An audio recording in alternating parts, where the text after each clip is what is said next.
Mari kita berdoa. Tuhan, pada sore hari ini kami datang bersama dengan pengemis yang buta itu. Karena kami sama-sama memerlukan belas kasihan Tuhan Yesus. Kami tidak bisa hidup tanpa belas kasihan Tuhan Yesus. Kiranya hanya hatimu tergerak dan berbelas kasihan kepada kami. Kami ingin ya Tuhan melihat kemuliaan-Mu dan dipuaskan oleh kemuliaan itu. Sehingga kami berkata seperti Petrus dan murid-murid di atas gunung. Betapa bahagianya kami berada di tempat ini. Karena kami dipuaskan oleh kemuliaan Kristus. Kami serahkan renungan pada sore hari ini ke dalam tangan-Mu. Tuhan berbelas kasihan kepada yang berbicara maupun kepada yang mendengar. Kami semua memerlukan belas kasihan Tuhan. Kiranya Tuhan menyiram kami dengan anugerah-Mu. Sebab dengan itulah kami boleh melewati menit demi menit pada sore hari ini. Dalam nama Tuhan Yesus kami berdoa. Amin. Saudara sekalian bersyukur kepada Tuhan, sore hari ini kita berkumpul di tengah-tengah anugerah Tuhan. Saya percaya GRI Karawaci adalah gereja yang banyak menerima anugerah Tuhan dan juga gereja yang penting di dalam perjuangan untuk Injil, perjuangan untuk kerajaan Allah, dan perjuangan untuk gerakan reform Injili. Saudara sekalian, saya percaya bahwa salah satu kunci yang sangat penting di dalam pelayanan kita adalah pandangan yang terus-menerus kepada kemuliaan Kristus. Saudara sekalian, saya teringat kepada Corrie ten Boom, seorang Belanda yang banyak menolong orang Yahudi dan juga akhirnya disiksa oleh Nazi. Kesaksian dia dan juga barangkali ceramah dia, buku dia sangat terkenal. Saudara sekalian, yang menarik adalah Corrie ten Boom adalah wanita pertama di Belanda yang memperoleh lisensi sebagai pembuat arloji. Jadi dia seorang watchmaker. Saudara sekalian, dia dan keluarganya adalah orang-orang reform, orang-orang Calvinis, dan mereka percaya bahwa setiap manusia dicipta oleh Tuhan sebagai gambar Allah. Itu sebabnya mereka menolong banyak orang Yahudi. Selama masa itu kira-kira Corrie ten Boom dan juga keluarganya menolong kira-kira 800 orang Yahudi. Hal ini dimulai dari satu kali pada tahun 42 seorang wanita datang kepada mereka dan berkata, saya seorang Yahudi, suami saya baru ditangkap. Saya diancam, itu sebabnya saya takut untuk kembali dan saya datang. Papanya langsung setuju dan tinggal di rumah itu. Mereka membuat kamar persembunyian rahasia. Di dalamnya ada ruangan tersembunyi yang juga dipasang ventilasi untuk udara. Dan yang menarik ada bel. Setiap kali ada tentara Nazi yang berkeliling di kompleks itu, mereka akan diberikan bunyi supaya mereka bersembunyi. Saudara sekalian, seperti kita tahu bahwa Corrie ten Boom dan kakaknya Betsy itu disiksa oleh Nazi. Dan saudara, ketika mereka ditelanjangi dan disiksa, dia mengatakan bahwa saya sudah membaca Alkitab ribuan kali. Sudah membaca cerita Yesus ribuan kali.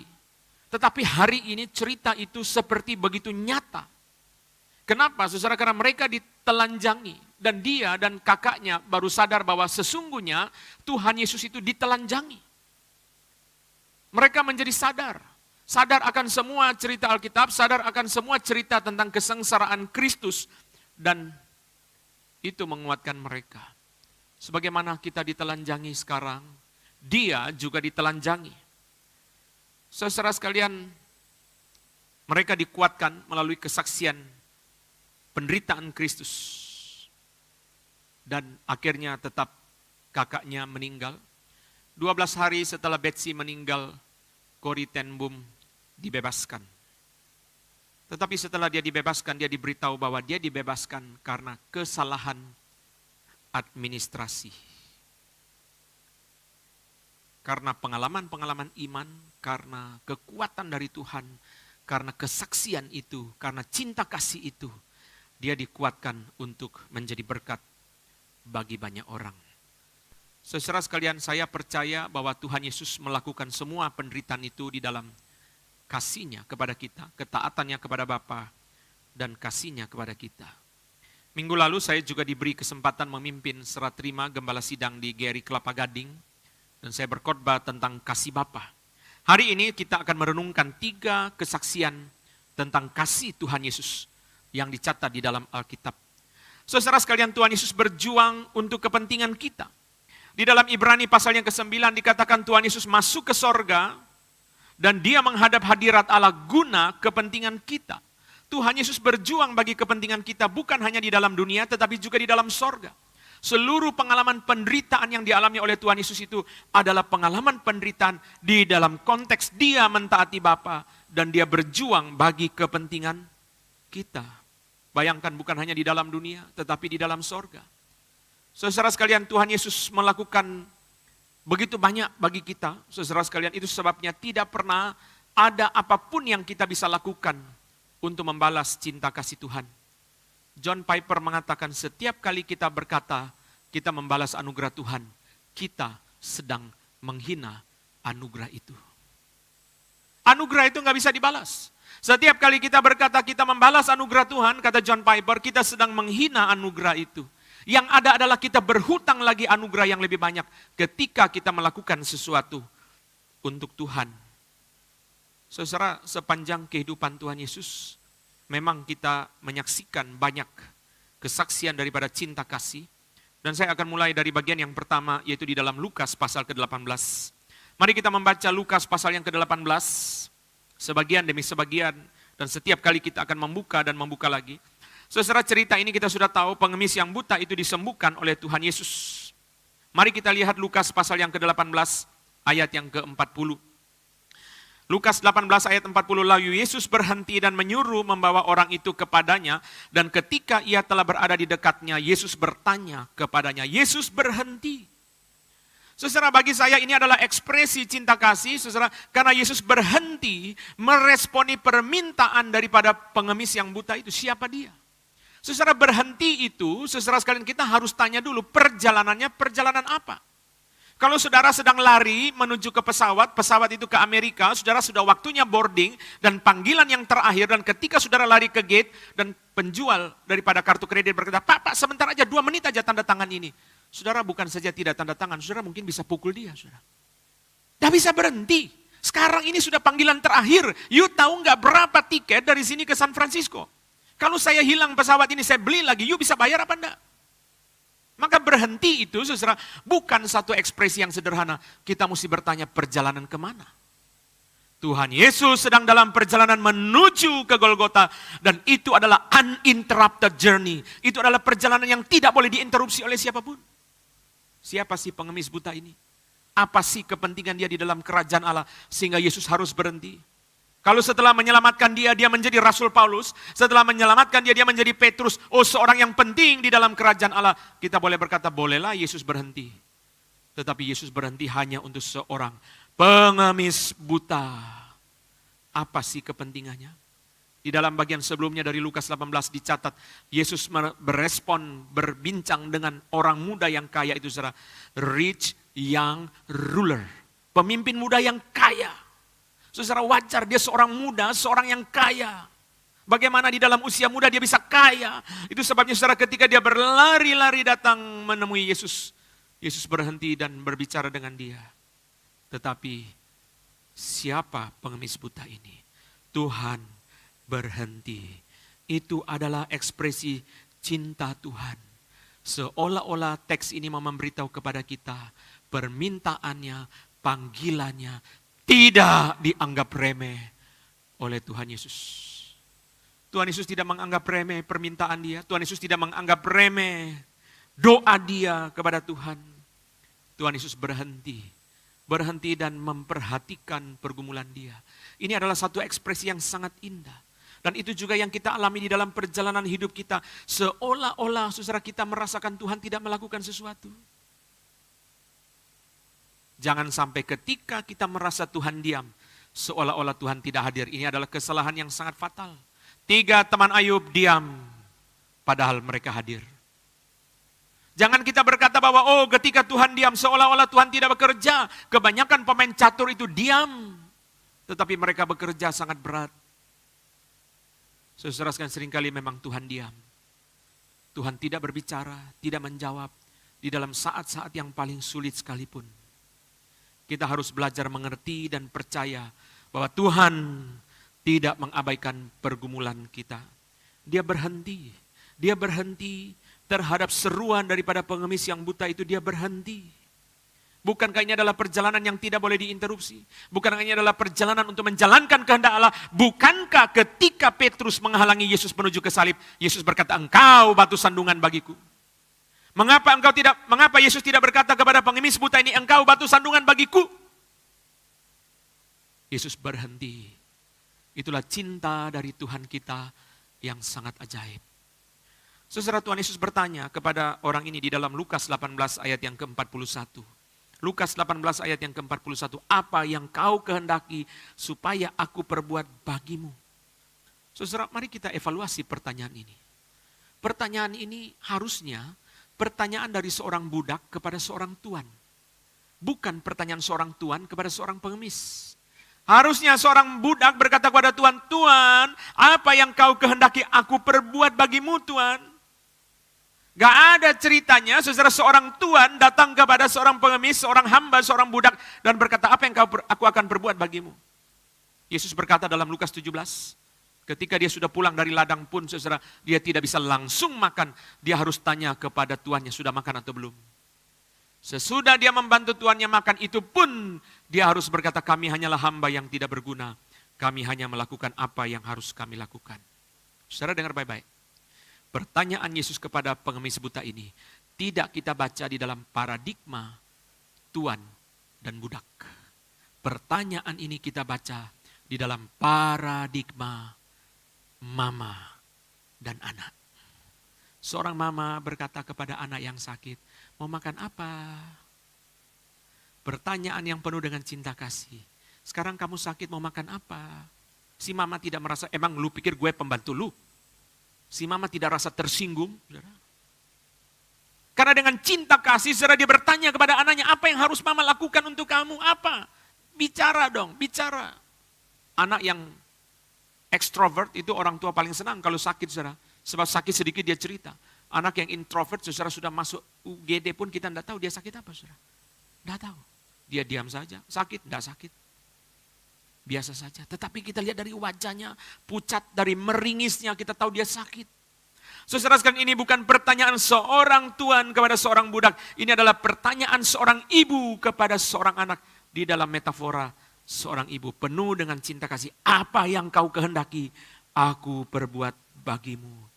Saudara, cinta Tuhan itu luar biasa, saudara. Saudara, memang kita sendiri yang harus bertanya, saudara, ketika kita merenungkan cinta Tuhan, Tuhan kepengen apa ya dalam hidup kita? Di dalam hidup kita yang sebentar, di dalam hidup kita yang sementara. Seorang penafsir mengatakan Jesus honors his request. Tuhan menghargai permintaan dia. Dia berkata, "Tuhan, supaya aku dapat melihat. Tuhan, supaya aku dapat melihat." Karena kebutaan itu, saudara sekalian, mengandung problem yang sangat banyak. Buta itu, saudara, bukan hanya susah jalan, saudara. Buta itu, saudara, terlalu banyak persoalan di dalam pengalaman yang dialami oleh orang buta. Orang buta itu, saudara sekalian, dia bukan hanya tidak kesulitan jalan, tidak bisa lihat arah, tidak bisa lihat bahaya, saudara. Dia juga tidak bisa melihat diferensiasi, perbedaan. Saudara, semua keindahan itu, saudara, adalah perbedaan. Saudara, kita melihat dasi, kita melihat batik, kita melihat jas, saudara, ada jas warna hitam, baju warna putih, dasi warna merah. Saudara, diferensiasi perbedaan-perbedaan itu, saudara, dia tidak bisa lihat. Saudara, kasih dia bunga yang indah, dia pegang-pegang sama saja semuanya. Padahal kita yang melihat, kita berkata, "Oh, beda-beda warnanya, sangat indah, sangat indah." Semakin rumit kekayaan, saudara, kombinasi warna, semakin, saudara sekalian, menemukan satu versi yang kita kadang-kadang rasa luar biasa ya. Saudara, orang buta tidak bisa menikmati itu. Dia berkata, "Tuhan, supaya aku dapat melihat." Ada satu kepuasan pada orang buta ini. Kenapa, saudara? Kenapa dia tidak minta begini? Tuhan, pertama, bisa lihat. Kedua, uang bulanan Tuhan. Ya. Uang Tuhan tahu saya pengemis kok, paling gak beras sebulan. Kenapa saudara? Dia tidak mendaftar permintaan Tuhan. Pertama bisa melihat, yang kedua kaya, yang ketiga istri cantik, yang keempat rumah seperti istana saudara. Bukankah Tuhan yang bertanya? Ada satu saudara contentment, ada satu kepuasan di dalam diri si pengemis buta ini. Saudara, it is enough for me if I can see. Kalau saya bisa melihat itu sudah cukup. Seperti penjahat yang ada di atas kayu salib berkata, ingatlah akan aku, itu sudah cukup. Seperti Simpson di dalam kuil Dagon berkata, ingatlah akan aku. Itu sudah cukup. Tidak perlu minta yang lain. Di dalam titik paling sengsara dari Simpson, dia berkata, ingatlah akan aku. Di dalam titik paling sengsara daripada penjahat di kayu salib, dia berkata, ingatlah akan aku. Dia tidak minta macam-macam. Tuhan, ingatlah akan aku apabila engkau kembali sebagai raja. Tuhan, ingat saya, dan paling sedikit ya Tuhan, ya gubernur bank sentral. Kalau boleh menteri dalam negeri. Kalau sampai nggak bisa, ya seperti biasa di Indonesia, saudara. Kalau nggak bisa menteri, dirjen. Kalau nggak bisa dirjen, komisaris. Kalau nggak bisa komisaris, duta besar. Dia tidak kasih daftar kepada Tuhan, saudara. Tuhan, ingatlah akan aku. Tuhan, supaya aku dapat melihat itu sudah cukup, Tuhan. Setelah melihat aku jadi pengemis kembali, mulai mengemis lagi. Tetapi tidak apa-apa, itu sudah cukup bagiku. Tuhan bukan hanya menghargai permintaan dia, tetapi Tuhan menghargai kepuasan. Saudara perhatikan, pola ini selalu kita temukan di dalam Alkitab. Salomo berkata, beri kepada aku bijaksana. Tuhan berkata, kau tidak minta kaya. Kau tidak minta macam-macam, kau hanya minta bijaksana. Itu sudah cukup. Kadang-kadang yang didoakan oleh hamba Tuhan setelah berkhotbah, bukan pujian, saudara. Tetapi pertobatan. Oh bagus Pak, khotbahnya bagus. Lalu kalimat selanjutnya apa? Cocok buat istri saya Pak. Gawat ya, jadi sepanjang tadi dia catat-catat bukan buat dia saudara. Buat istrinya, sebab istrinya galak, istrinya apa. Saudara sekalian, Tuhan supaya aku dapat melihat. Tuhan menghargai dia. Itu sebabnya saya percaya saudara, tidak ada orang di dalam kondisi yang terlalu kurang beruntung sehingga tidak bisa berdoa. Saudara. Berdoalah Yunus dari dalam perut ikan kepada Tuhan Allahnya. 3 huruf itu, N-Y-A. Berdoalah Yunus di dalam perut ikan. Yunus berada di dalam perut ikan itu adalah tempat karantina terbaik sepanjang sejarah. Gak akan saudara sekalian terkontaminasi. Tidak perlu jaga jarak.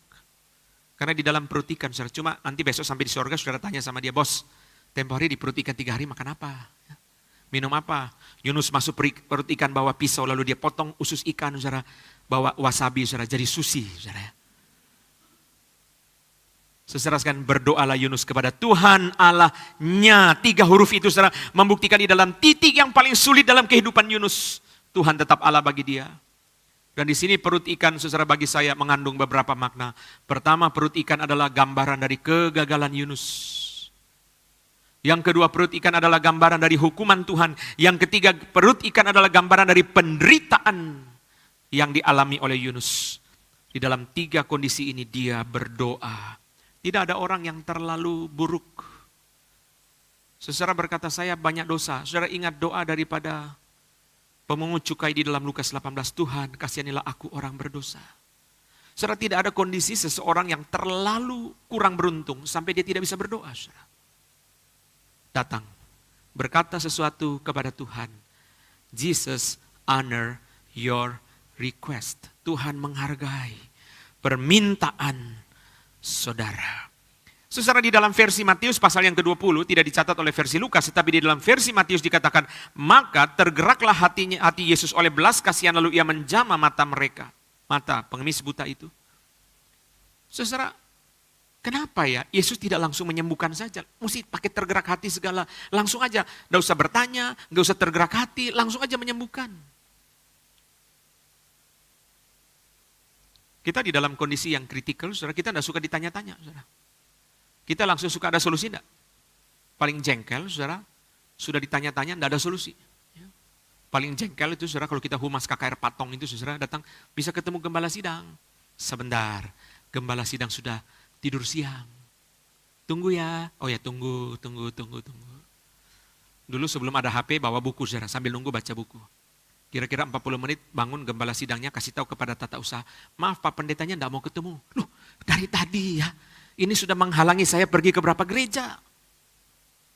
Saudara sekalian, kita bisa merasakan saudara sekalian betapa satu birokrasi itu tidak enak. Kenapa harus muter-muter? Langsung saja, kalau enggak mau bilang enggak mau. Yesus bertanya kepada dia. Kenapa Yesus bertanya kepada dia? Karena pertanyaan itu adalah satu kesempatan bagi orang buta itu untuk mengungkapkan isi hati. Saudara, supaya yang mampet di dalam hati itu bisa keluar, itu satu kelegaan, mengungkapkan isi hati.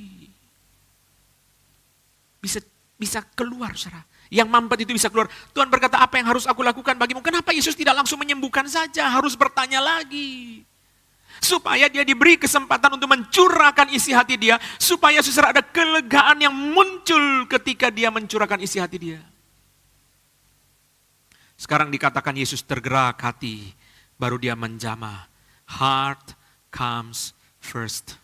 The heart of Jesus comes first. Hati Yesus datang duluan. Hati Yesus lebih penting dari berkat Yesus.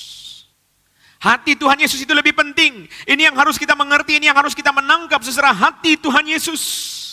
Hati yang tergerak oleh belas kasihan itu mendahului berkat Tuhan ketika Tuhan menjamah dia. Hati, saudara, itu lebih penting. Di dalam pelayanan kita bicara hati dulu. Setelah hati, baru pelayanan. Hati yang digerakkan oleh Tuhan.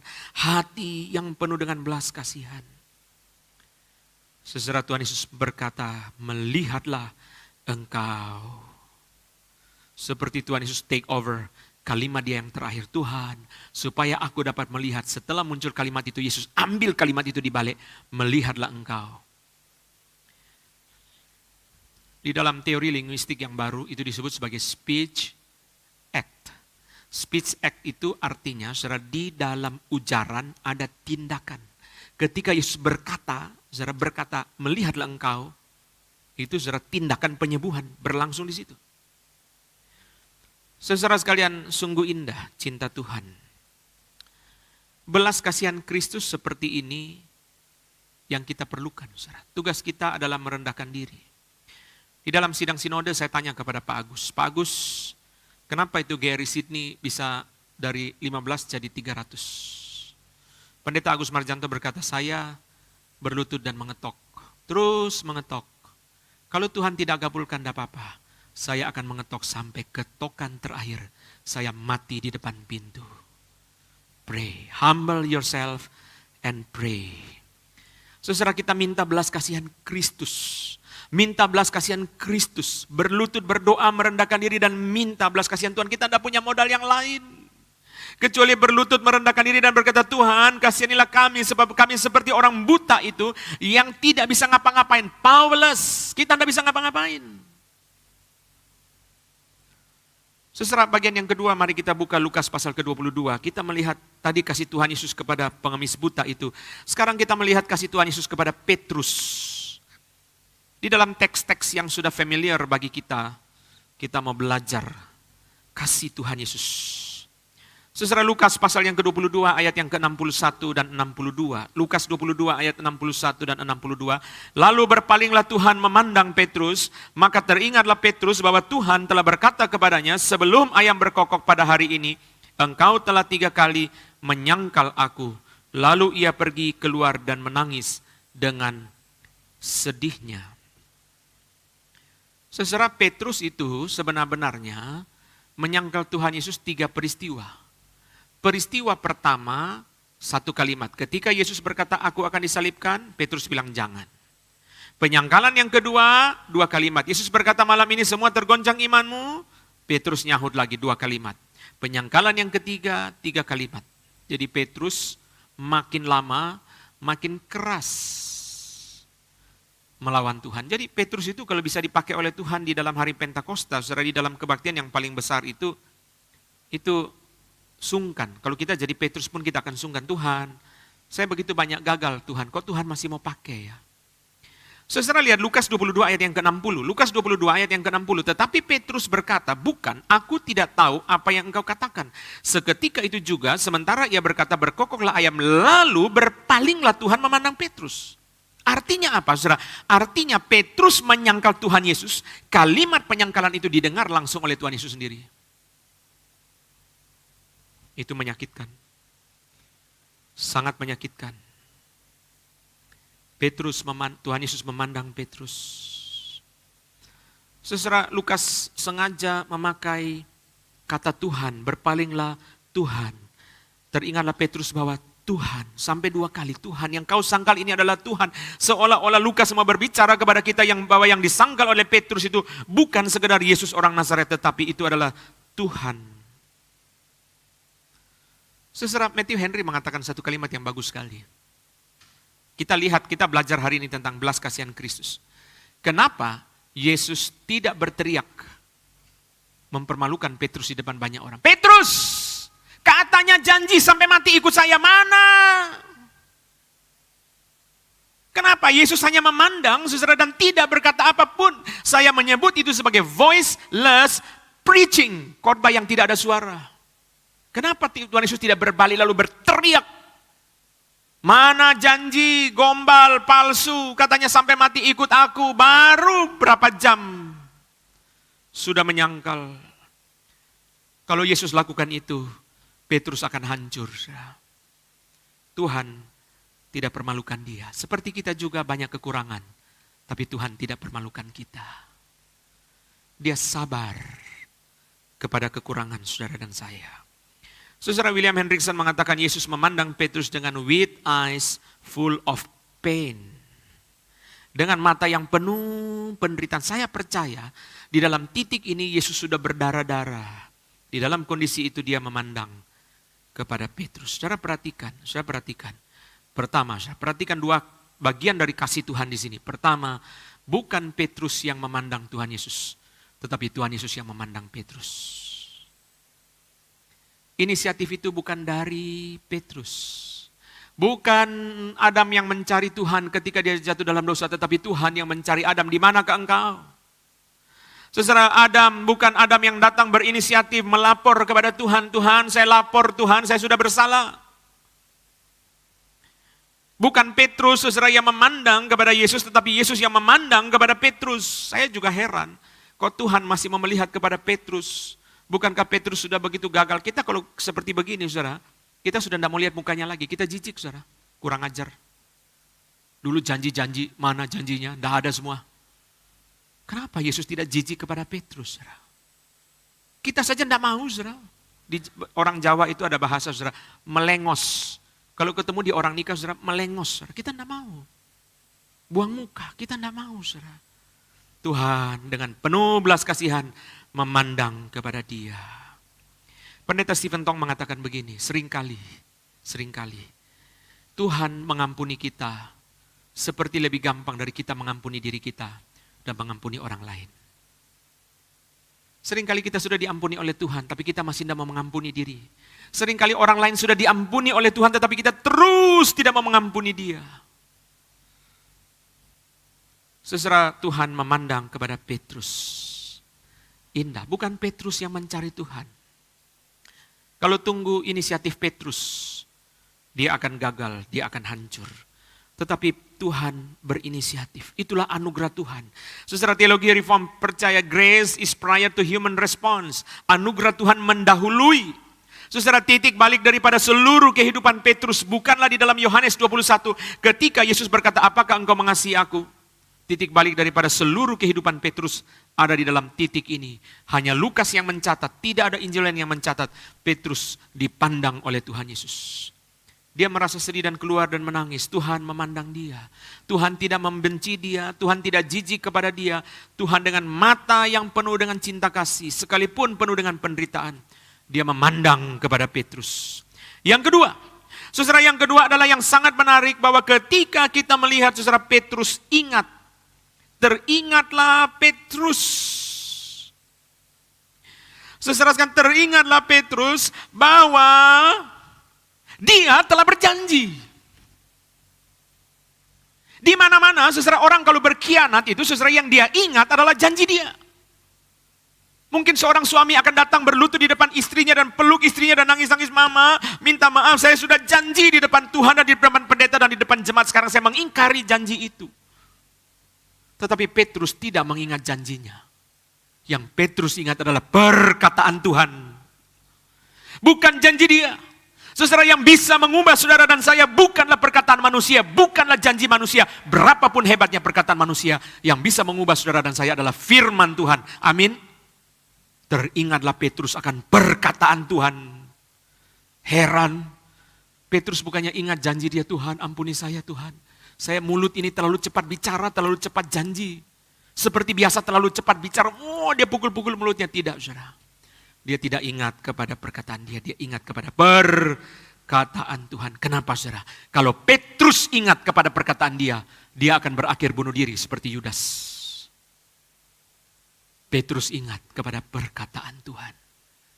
Jesus, you are a prophet. Tuhan, engkau seorang nabi. Apa yang engkau katakan sungguh terjadi. Perkataanmu, nubuatmu sungguh tergenapi. Saudara, Tuhan memandang Petrus. Dan Tuhan, kalimat Tuhan yang diingat oleh Petrus. Itulah kunci. Maka kita tidak heran di dalam Mazmur, berkali-kali saudara Mazmur mengatakan, "Tuhan, janganlah memalingkan telingamu daripada seruanku Tuhan. Janganlah engkau saudara, sendengkanlah telingamu kepada doa kami." Kita kadang-kadang saudara berdoa itu saudara, kita take it for granted, seperti Tuhan otomatis tuh harus dengar doa kita. Saudara. Kalau saudara baca Mazmur saudara, dalam doa-doa mereka, "Tuhan, sendengkanlah telingamu, Tuhan kasihanilah kami." Daud ketika di dalam Mazmur 51 berkata, "Tuhan, kasihanilah aku." Saudara, selalu ada satu tindakan merendahkan diri dan minta belas kasihan Tuhan. Karena kita sudah terbiasa meminta, sudah terbiasa berdoa, seolah-olah sudah tidak perlu lagi berkata, "Tuhan, janganlah membuang kami. Tuhan, kasihani kami." Kalau Tuhan membuang kami, kepada siapa kami berpegang? Itu sebabnya, sekalipun saudara jatuh di dalam dosa, jangan pernah pergi dari Tuhan. Semakin saudara pergi dari Tuhan, semakin Tuhan sedih dan semakin setan senang. Tuhan akan sedih seolah-olah bahwa kegagalan saudara tidak bisa ditangani oleh Tuhan. Itu sebabnya saudara ketika Daud jatuh di dalam dosa, dia datang kepada Tuhan. "Tuhan, kalau bukan kepada engkau, kepada siapa lagi kami datang?" Saudara sekalian, Pak Musa berkata sebelum berangkat, "Tuhan, kiranya engkau sendiri mendampingi kami. Jangan suruh kami berangkat dari sini sekalipun engkau mengutus malaikat mendampingi kami, itu tidak cukup Tuhan. Kami perlu Tuhan sendiri pergi bersama kami. Kami tidak sanggup Tuhan. Kami tidak sanggup, saudara." Setiap pagi saudara ambil waktu berdoa. Bawalah hamba-hamba Tuhan di dalam doa, saudara. Mereka perlu anugerah Tuhan setiap hari. Mereka seperti saudara juga orang-orang yang sederhana. Orang-orang yang perlu belas kasihan Kristus. Jangan lupa kita berdoa bagi mereka. Saudara yang sungguh indah, Petrus keluar dan menangis. Matthew Henry mengatakan begini, "Lilin itu baru saja padam, dan kemudian sebuah nyala kecil menghidupkannya kembali." Tuhan bangkitkan dia, dan Tuhan pakai dia. Di hari paling penting, hari Pentakosta, hari turunnya Roh Kudus, hari berdirinya gereja. Bukan Yohanes, bukan Yakobus, bukan Andreas, tetapi Petrus yang pernah menyangkal Tuhan, itu yang Tuhan pakai. Kalau saya jadi Petrus, saya berkhotbah di hari Pentakosta, akan berkhotbah dengan cucuran air mata. "Tuhan, bagaimana mungkin hambamu berdiri di hadapan jemaatmu dan berkhotbah, sedangkan hambamu baru berapa minggu lalu menyangkal engkau." Saudara, ini adalah sesuatu gambaran cinta Tuhan yang sangat indah. Tuhan sabar, Tuhan mengampuni dia, saudara. Tuhan mengampuni dia. Seperti saudara, sebelum terjadi di atas kayu salib, Yesus berkata, "Ya Bapa, ampunilah." Sebelum perkataan itu keluar, saudara, pengampunan itu sudah keluar lebih dulu kepada Petrus. Dulu saya ditugaskan untuk berkhotbah sebulan sekali di Karawaci. Saya sudah lupa saudara kapan itu ya. Di setiap kali kalau datang, saudara, di bawah itu ada ruangan tunggu, saudara. Di situ ada 7 perkataan salib. Saya senang sekali setiap kali datang, selalu saya datang lebih awal. Duduk-duduk situ dan melihat kepada lukisan itu dan merenungkan 7 perkataan salib, saudara. Bagus juga, saudara ya. Jadi saudara lihat lagi, merenungkan lagi, lihat lagi, saudara merenungkan lagi. Iya ya, Tuhan itu luar biasa, saudara. Tuhan berkata, ya Bapa ampunilah mereka sebab mereka tidak tahu apa yang mereka perbuat. Apa ada ya orang yang minta ampun sama Tuhan, sehingga Tuhan Yesus berdoa begitu? Dan biasanya, saudara, kita semua mengerti namanya pengampunan itu, saudara. Kalau sudah lama, kita ketemu orang-orang bilang, aduh sorry ya tempo hari, sorry. Nggak usah ngomong, sudah lama. Biasa orang tidak mau mengampuni, saudara, kalau masih segar, luka itu masih segar, saudara, masih panas. Tapi Yesus mengampuni, saudara. Dan sebelum perkataan itu muncul di atas kayu salib, saudara, tindakan dia sudah keluar lebih dulu di dalam apa yang dilakukan kepada Petrus di dalam voiceless preaching. Jadi kita orang tua ini, saudara, jangan terlalu cerewet, saudara. Kalau terlalu cerewet, saudara, perkataan kita sudah tidak dihargai lagi sama anak-anak. Kadang kita mesti berhenti dan berdoa dan melihat mereka. Yesus tidak berkata apapun kepada Petrus. Tidak ada khotbah, tidak ada tudingan, tidak ada tagihan, hanya pandangan saja. Seorang misionaris dari Inggris. Setelah umur 90 dia kembali dari India pergi ke Inggris. Dia memanggil para pemuda untuk menjadi misionaris. Tidak ada yang mau pergi. Dia berkata, kalau tidak ada yang mau pergi, tidak apa-apa saya balik lagi. Karena saya tahu ketika Ratu Inggris memanggil pemuda-pemudi pergi untuk penjajahan, banyak yang mau pergi. Tapi kalau Tuhan Yesus, Raja di atas segala raja memanggil, tidak ada yang mau pergi. Biarlah saya pergi, tidur di pinggir sungai Gangga, sampai mati di situ. Supaya orang India tahu bahwa ada orang Inggris yang mencintai mereka. Dan banyak pemuda menyerahkan diri menjadi misionaris. Ada orang pernah bersaksi begini, seorang ahli misi. Diperkirakan, saudara, yang paling banyak orang menyerahkan diri menjadi misionaris bukan ketika mendengar sharing daripada William Carey, atau sharing daripada Hudson Taylor, atau sharing dari siapapun, tidak. Yang paling banyak orang menjadi misionaris diperkirakan adalah ketika mendengar berita meninggalnya Jim Elliot dan 4 temannya. Mereka tidak berkeliling gereja-gereja untuk memanggil pemuda menjadi misionaris, tetapi berita kematian mereka menggerakkan begitu banyak orang, termasuk istri-istri mereka sendiri, menjadi misionaris. Yesus tidak bicara, diam saja, saudara. Diam saja, saudara. Kadang-kadang, saudara, mungkin kita di gereja hanya berdoa, tidak ada khotbah, saudara. Hanya berdoa. Saudara, yang terakhir, mari kita membuka Yohanes pasal ke-11. Kita melihat kasih Tuhan Yesus kepada Lazarus. Tadi yang pertama kasih Tuhan Yesus kepada pengemis buta, yang kedua kasih Tuhan Yesus kepada Petrus, dan yang terakhir kasih Tuhan Yesus kepada Lazarus. Yohanes pasal yang ke-11. Yohanes pasal yang ke-11 ayat yang ke-33 sampai dengan ayat yang ke-36. Yohanes 11 ayat 33, saya bacakan. Yohanes 11 ayat 33. Ketika Yesus melihat Maria menangis dan juga orang-orang Yahudi yang datang bersama-sama dia, maka masygulah hatinya, ia sangat terharu dan berkata, di manakah dia kamu baringkan? Jawab mereka, Tuhan, marilah dan lihatlah. Maka menangislah Yesus. Kata orang-orang Yahudi, lihatlah betapa kasihnya kepadanya. Tuhan Yesus terharu. Tuhan Yesus menangis. Itu sebabnya orang Yahudi segera menyimpulkan bahwa Tuhan Yesus mengasihi Lazarus. Keluarga Maria. Maria yang memberikan minyak narwastu murni. Mereka yang menyambut Marta, saudara. Ini keluarga yang memang tidak biasa. Saudara, pertama-tama di dalam tahap yang pertama, saudara, kita merasakan bahwa cinta kasih Tuhan Yesus kepada Lazarus adalah tampak di dalam bentuk dia menangis, terharu dan menangis. Memang, saudara, ya, kita mengerti bahwa Yesus mengerti penderitaan daripada Maria, Marta yang kehilangan saudara. Setiap orang beda-beda. Ada orang memang kurang akrab sama saudaranya. Tapi ada orang saudara-saudara itu lebih dari papa. Kenapa saudara? Papanya meninggal muda. Jadi kokonya yang paling besar yang urus dia. Abangnya yang paling besar yang tangani dia. Jadi saudara, abangnya itu kalau meninggal, saudara sekalian, dia betul-betul sangat terhilang. Saudara, iya ya, mereka kehilangan, saudara.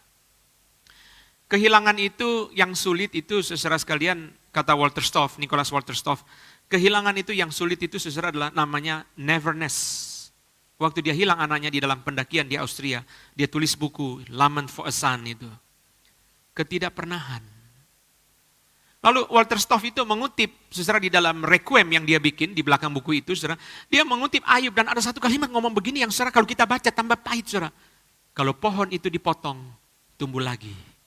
Tapi manusia kalau pergi, tidak kembali lagi. Iya ya. Saudara potong pohon, dia balik lagi. Saudara potong manusia, dia nggak balik lagi.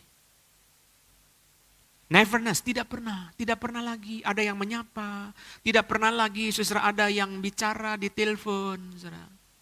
Itu sebabnya saudara orang itu, saudara, maka saya selalu protes setiap kali datang saudara kepada orang meninggal lalu ada jemaat atau ada teman keluarga berkata jangan menangis. Kalau kamu sendiri jadi dia, emang kamu bisa nggak menangis? Susah. Dia lihat mamanya dibunuh, dia pulang dari sekolah. Lalu saudara dia lihat di dalam ruang tamu bersimbah darah, mamanya sudah jadi jenazah. Saudara, lalu dia disuruh diam saja, senyum-senyum. Lalu saudara main sudoku, main tetris. Saudara. Itu manusia macam apa saudara? Dia akan berteriak. Karena dia tahu tidak pernah ada lagi mama yang jemput.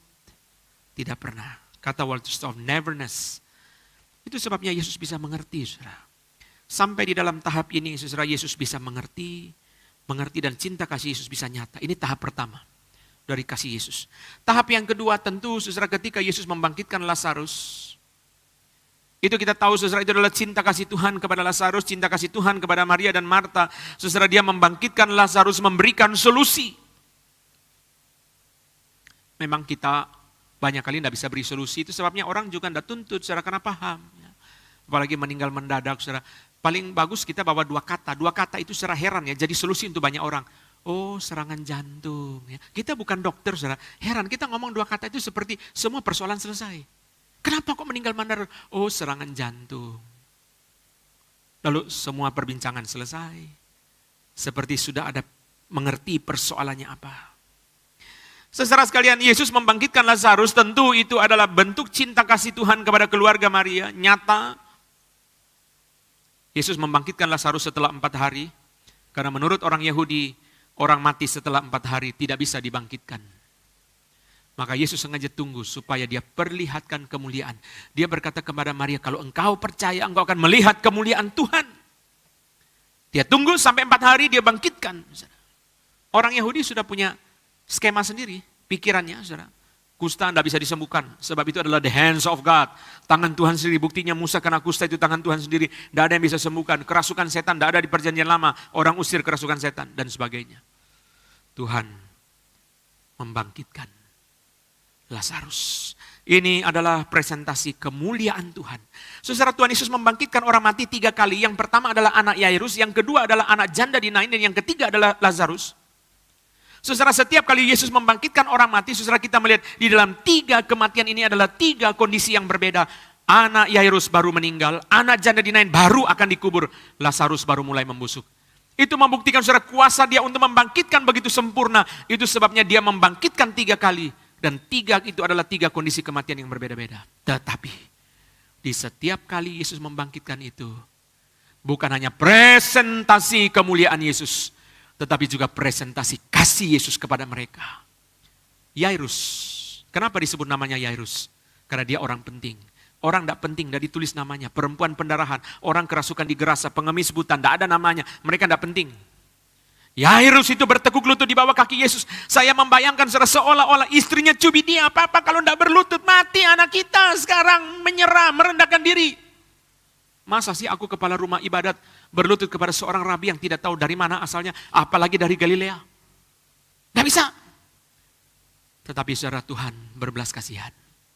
Kali yang kedua lebih ngenes, lebih menyedihkan. Karena janda di Nain itu saudara menghantar anaknya yang satu-satunya.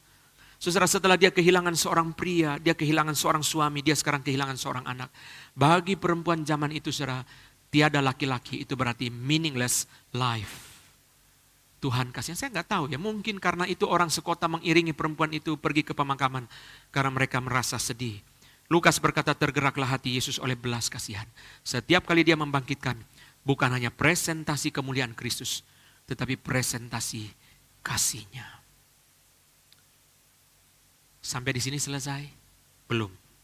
Belum selesai. Dan saya harus mengaku bahwa inspirasi ini datang dari Herman Ridderbos. Saudara, Ridderbos mengatakan kata masgul di ayat 33. Masgul itu apa? Kenapa dikatakan dia masgul lalu dia terharu? Berarti masgul itu dibedakan dari terharu. Karena masgul itu bukan hanya sedih, tapi sedih dan sebal. Jengkel. Masgul itu berarti Yesus marah. Yesus marah kepada siapa? Saudara sekalian, John Calvin mengatakan, saudara, Tuhan Yesus datang ke kuburan Lazarus bukan sebagai seorang penonton yang menganggur, tetapi seorang pegulat yang bersiap untuk bertanding. Menghadapi siapa? Violent tyranny of death. Tirani kekerasan dari kematian. Kenapa Yesus marah? Karena Yesus marah kepada kematian. Tapi belum saatnya dia mengalahkan maut. Yesus bukan hanya sedih, dia sedih dan dia terharu, dia menangis, tetapi dia marah. Dia marah sebagai seorang pegulat yang akan segera mengalahkan tirani kematian. Saudara masih ingat Kidung Agung 8 berkata, cinta itu gigih seperti dunia orang mati. Memang dunia orang mati gigih. Kalau sudah datang, saudara tidak peduli anak kecil, orang dewasa. Saya kadang-kadang saudara takut juga lihat video-video itu di YouTube, saudara ya. Sudah banyak pikiran tambah stres. Saudara, saya satu kali lihat satu video, saudara, itu babysitter neninya itu, saudara, main-main HP dalam lift, bawa anak umur 3 tahun atau 4 tahun, saudara. Main-main HP dalam lift, saudara. Lalu waktu dia keluar, anak itu, saudara, ketinggalan dalam lift. Lalu CCTV dalam lift, saudara, diperlihatkan terus aktiviti anak itu, saudara, dia pukul-pukul pintu dan sebagainya. Lalu tidak tahu bagaimana ceritanya, lift berhenti di lantai 5, dan dia keluar, dan dia belok kanan, ada jendela yang terbuka, dan ada undakan yang dia bisa naik ke jendela, dan mati anak itu. Saudara, Yesus marah kepada kematian. Tetapi belum waktunya, saudara, akan datang waktunya, saudara, dia mengalahkan maut, dia membinasakan maut, dan saudara, kebangkitan Kristus, dan nanti pada akhirnya kebangkitan seluruh orang mati. Berarti berkat yang terakhir bagi Lazarus, dan juga saudara-saudaranya adalah kebangkitan orang mati nanti. Pengharapan, saudara. Kasih itu, saudara sekalian, ada satu ciri kasih yang sangat penting. Kasih yang memberikan pengharapan. Kasih yang memberikan pengharapan, saudara. Sering kali kita memahami, oh kasih itu berkorban, benar. Tetapi saudara, kalau baca Efesus pasal ke-5, setiap kali orang nikah, pendeta selalu membacakan ayat itu.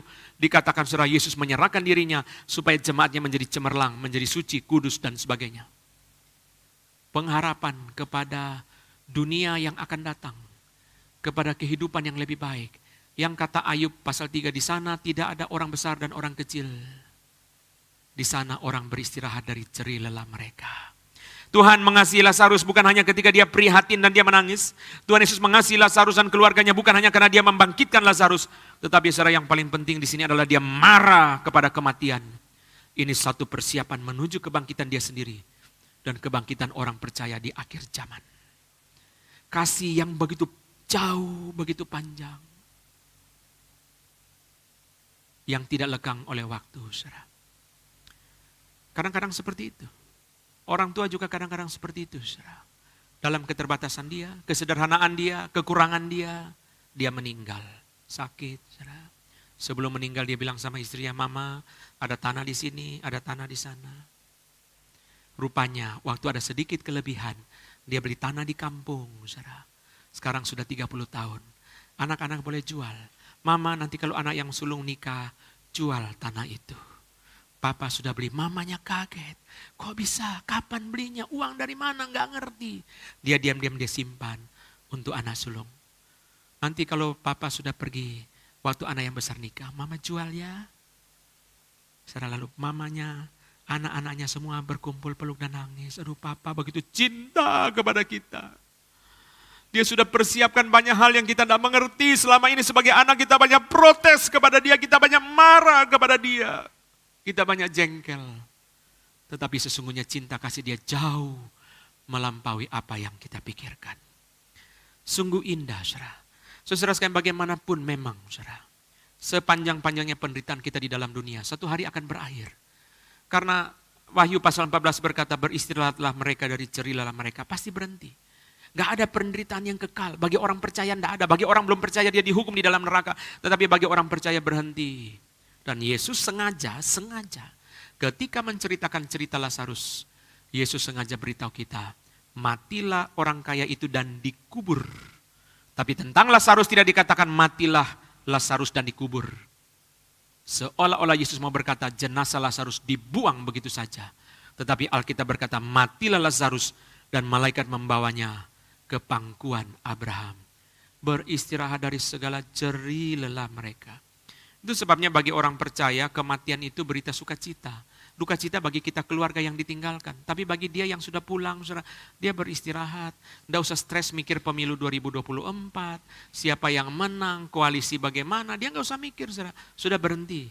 Berhenti, beristirahat. Sudah pulang.